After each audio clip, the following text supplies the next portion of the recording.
Há duas formas da gente analisar o jogo de hoje entre Santos e São Paulo. Olhando pelo copo meio cheio, o Santos soma mais um ponto. Abre 5 pontos do Cruzeiro, o primeiro time na zona do rebaixamento.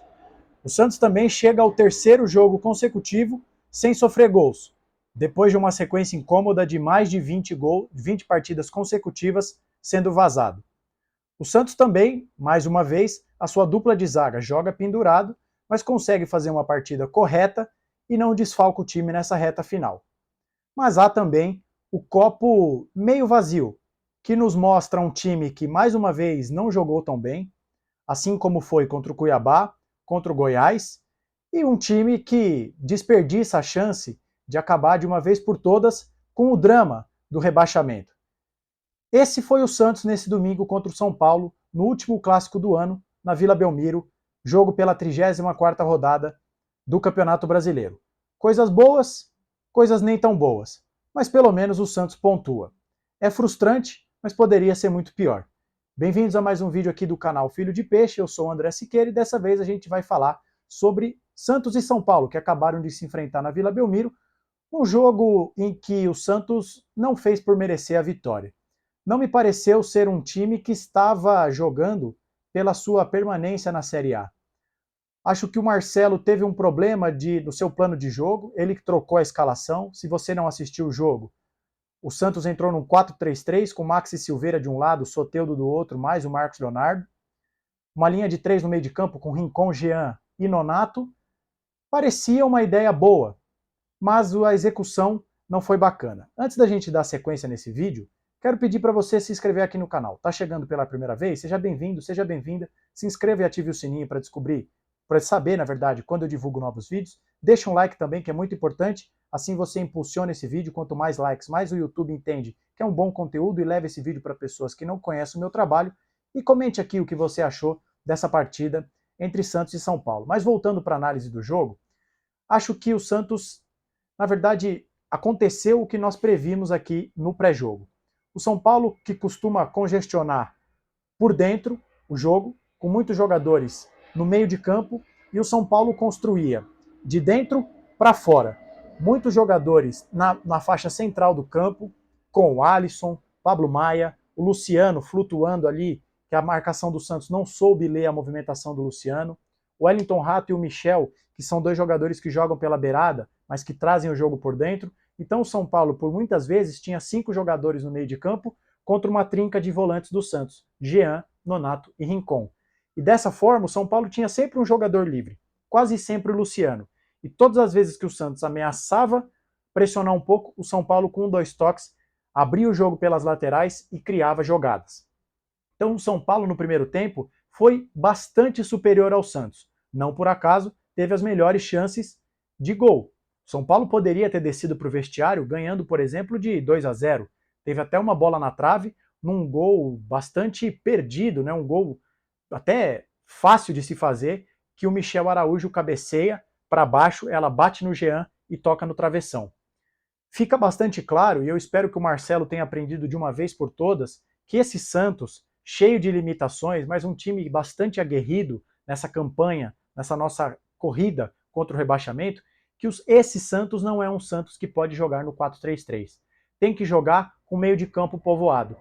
E é no segundo tempo, com a saída do Maxi Silveira para a entrada do Rodrigo Fernandes, que o Santos começa a povoar o meio de campo, ganha mais um jogador para fazer o combate, mais um volante brigador como é o Rodrigo Fernandes, e o Santos começou o segundo tempo com uma ligeira melhora em relação ao primeiro tempo.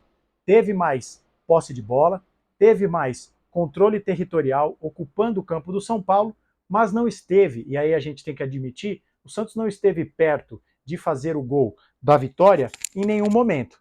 Isso a gente tem que admitir.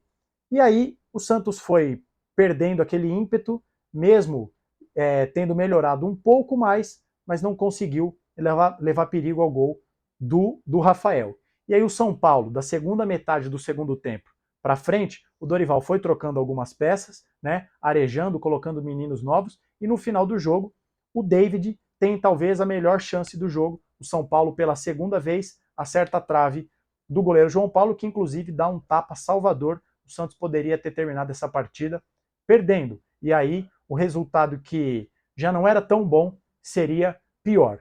Então acho que, em resumo, essa é a análise do jogo. Um Santos que demorou para entender a ideia do São Paulo, que não soube taticamente ser superior ao São Paulo. O Santos sucumbiu ao plano de jogo do Dorival, que tinha muitas vezes jogadores por dentro com livres, mais jogadores, com mais condição de reter a posse de bola, mas no segundo tempo, com a entrada do Rodrigo Fernandes, avançando o Soteldo, o Santos melhorou um pouco, mas não a ponto de levar perigo para o gol do Rafael. E mesmo no final do jogo, com a entrada do Furk, o Santos inexplicavelmente não conseguiu nenhuma jogada de perigo, nenhum cruzamento para o Furk, que é um jogador de imposição física, um jogador dominante no jogo aéreo, mas que o Santos não conseguiu achar uma bola para o Furk, que várias e várias vezes teve que sair da área, e aí não é a característica dele. Por mais que ele faça o pivô, tenha uma boa capacidade de reter a posse de bola, não é o jogo dele, porque é um jogador mais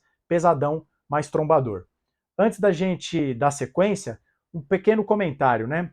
Como eu falei, mais uma boa partida da nossa zaga, Joaquim e o Messias muito bem por cima, mais uma vez elogiá-los por passar mais um jogo batido, sem tomar cartão. Agora o Santos tem essa pausa para a data FIFA e os dois zagueiros titulares vão poder estar à disposição na partida contra o Botafogo, fora de casa, e também elogiar, para mim, na minha humilde opinião, e eu quero saber o que você pensa sobre isso, se você concorda comigo, o melhor em campo hoje, com uma certa sobra, o Nonato.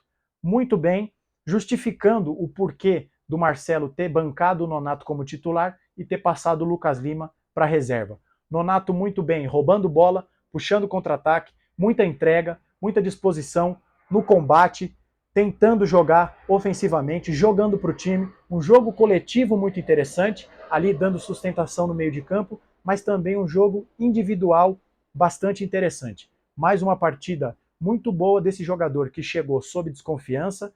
No começo, as primeiras partidas, a bola parecia queimar no seu pé, mas que agora vem tendo sequência, vem pedindo passagem e tem justificado nessas últimas partidas contra Flamengo, contra Goiás, contra o Cuiabá e hoje contra o São Paulo, o porquê de ter se tornado titular desse time do Santos. E o copo meio vazio, na minha opinião também, o pior em campo. Mais uma vez, precisamos falar de Jean Lucas. Uma partida horrível, ridícula, horripilante, péssima, péssimo dos péssimos, o Jean Lucas. Ruim com a bola, péssimo sem a bola. Uma leitura de espaço, leitura de jogo atabalhoada, uma leitura de espaço ruim e com a bola, erros que não condizem com a categoria que esse jogador tem. Passe para o nada, muito toquinho e pouca transpiração. Às vezes, se não vai na inspiração, tem que transpirar, coisa que o Nonato faz de sobra. O Jean Lucas parece estar no mundo da lua. E hoje começou o jogo jogando por dentro, e mesmo assim não conseguiu entregar o que se espera dele. Mais uma partida muito ruim, o Jean que foi muito mal contra o Goiás, foi mal também contra o Cuiabá, mas hoje contra o São Paulo, se superando também. Mais uma partida ruim. É triste, porque talvez seja um dos melhores jogadores do Santos. E nesse momento decisivo, o Jean simplesmente parou de jogar. No mais, acho que não teve tantos destaques esse time, a não ser o Nonato. O Leonardo isolado, tentou algumas jogadas. O Soteldo também, foi do Soteldo as principais jogadas do Santos puxando o contra-ataque, né? E aí só, falando em contra-ataque, uma coisa que eu queria falar antes de passar para o último ponto desse vídeo. O Santos claramente é um time que só sabe jogar no contra-ataque, mas uma coisa é você ter uma postura, um plano de jogo para contra-atacar. A outra coisa é abdicar de jogar. O Santos termina o primeiro tempo com 29% de posse de bola. É um número inaceitável. O Santos simplesmente abdicou de jogar, deu a bola para o São Paulo e correu riscos. Isso não é bacana.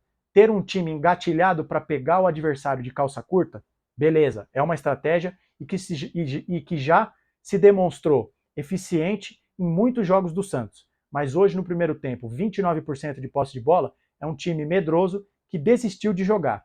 Isso não pode acontecer. E aí a gente passa para o dilema que se tornou o Santos. Um time que tem jogado muito melhor fora de casa do que dentro.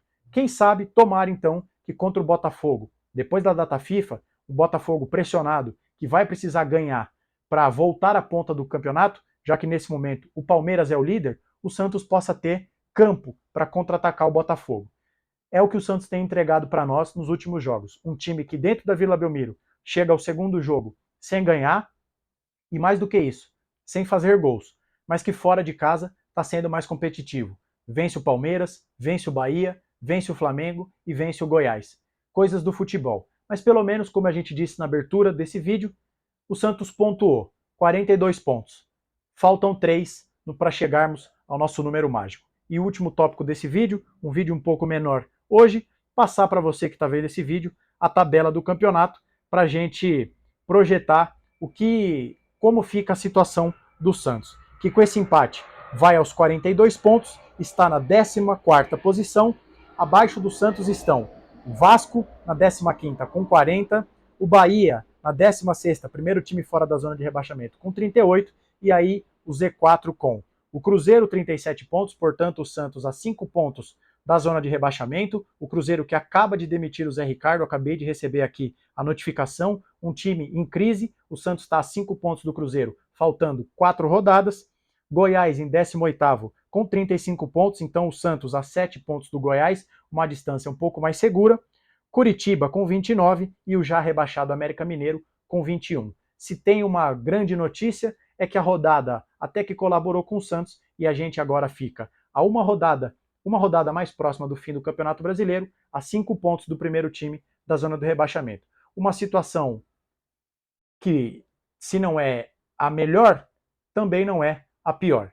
Que agora o Santos aproveite essa data FIFA para daqui 14, 15 dias, pegue o Botafogo e quem sabe o Santos some 3 pontos para chegar ao número mágico de 45 e acabar com esse drama do rebaixamento.